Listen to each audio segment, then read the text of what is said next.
La Gazette du Togo, une vision sur l'actualité togolaise et sur le monde. Canal K.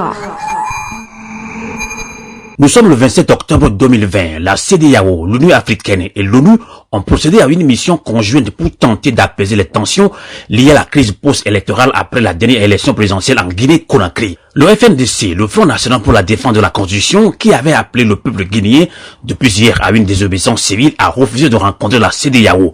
Les raisons? Nous en parlons avec Abdoulaye Oumou Sow, responsable de la communication du FNDC. Abdoulaye Oumou Sow, bonsoir et merci de nous accompagner en ligne depuis Conakry. Oui, allô, bonsoir. Bonsoir à vous, bonsoir à vos auditeurs. Quelle est votre réaction après les résultats provisoires proclamés par la CENI, suivis de la crise post-électorale en Guinée-Conakry? Ce n'est pas une surprise pour nous qu'il y ait cette crise post-électorale, d'autant plus que vous savez qu'il y a un candidat qui est là, qui ne devrait pas être et qui l'est par infraction, qui est M. Alpha Condé, et qui a déjà dit dans une interview dans le journal Le Monde que dans d'autres pays il y a eu le troisième mandat, mais il y a eu des morts d'hommes, mais il y a eu le troisième mandat quand même. Donc ça veut dire qu'il est décidé à tout pour obtenir son troisième mandat, quitte à massacrer les Guinéens, quitte à voler et à faire un hold-up électoral pour avoir son pouvoir à vie. C'est ce qui était prévu, c'est ce qu'il est en train de mettre en marche. Et il a dit, son premier ministre d'ailleurs l'a rappelé, que pour rien, plus rien ne pourra les faire reculer dans leurs projets. Donc ce n'est pas une surprise pour nous. Le FNDC appelle à une désobéissance civile et à des manifestations qui malheureusement n'arrivent pas à faire fléchir jusque-là Alpha Condé. Abdoulaye Oumou Sow, vous restez quand même confiant sur cette stratégie? Oui, nous pensons que nous ne pouvons avoir le départ de M. Alpha Condé que par les manifestations. Vous savez, nous avons mené toutes les démarches. Nous avons fait des démarches préventives à un moment avant qu'il n'entame même tout ce qu'il est en train de faire maintenant. Quand il y a eu les velléités, nous sommes allés voir les religieux, nous avons interpellé la CEDEAO, l'Union africaine, l'ONU, pour que tout le monde vienne dire à M. Alpha Condé que c'est un projet dangereux pour l'avenir de la Guinée. C'est un projet machiavélique qui ne peut pas marcher et qui va mettre en mal la stabilité de la sous-région. Nous l'avons expliqué, nous avons expliqué tous les enjeux, ça n'a pas été pris en compte et malheureusement M. Alpha Condé s'est obstiné pour son troisième mandat, il a continué à aller dans ce chemin interdit. Et aujourd'hui, nous sommes en train de vivre ces conséquences, mais ce n'est pas aussi pour autant que nous allons reculer dans notre combat contre son troisième mandat. Nous allons continuer les manifestations. D'ailleurs, à partir d'hier, nous avons lancé les désobéissances civiles et au fur et à mesure que la situation évoluera, il y aura des nouvelles consignes. Mais le combat du FNDC continuera tant qu'il continuera à s'accrocher au pouvoir, parce que c'est un combat pour la justice, pour la paix, mais aussi pour l'alternance démocratique. Il n'est pas question aujourd'hui qu'un groupuscule de personnes s'accapare du pouvoir d'État sur 12 millions de Guinéens, alors que nos lois et la constitution guinéenne interdit que quelqu'un ait plus de deux mandats en République de Guinée. Nous ne l'accepterons pas. Nous avons combattu avec Alpha Condé et lui-même réclame 40 ans de lutte pour la démocratie et l'alternance.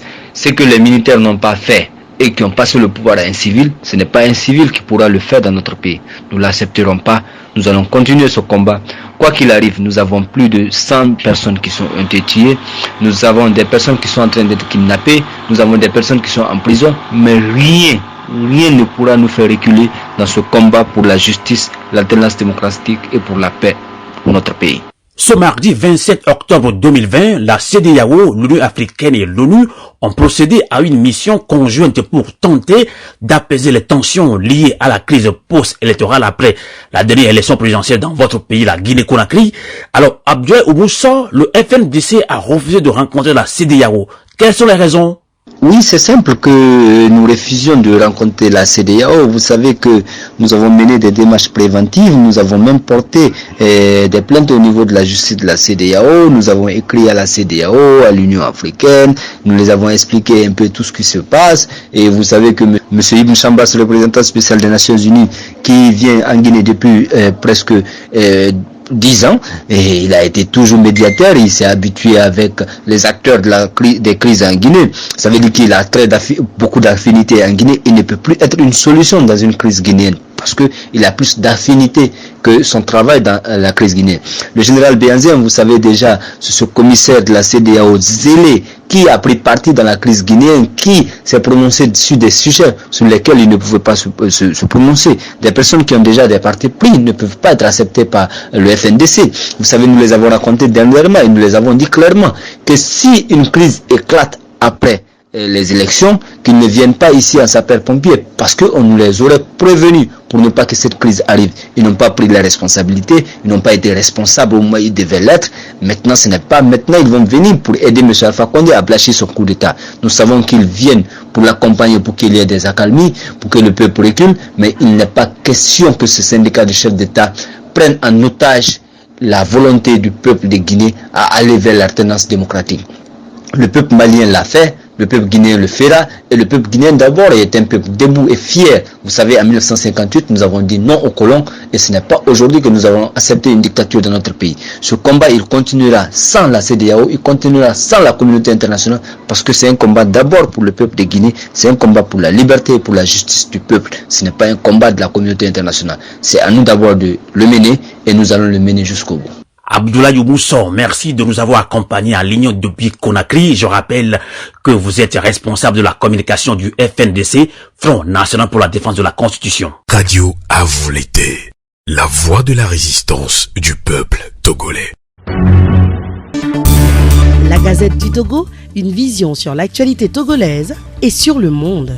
Rejoignez-nous sur le www.lagazettedutogo.com ou sur nos comptes Facebook, Twitter et YouTube. Pour tout contact, écrivez à contact@lagazettedutogo.com ou appelez le 92 80 88 53.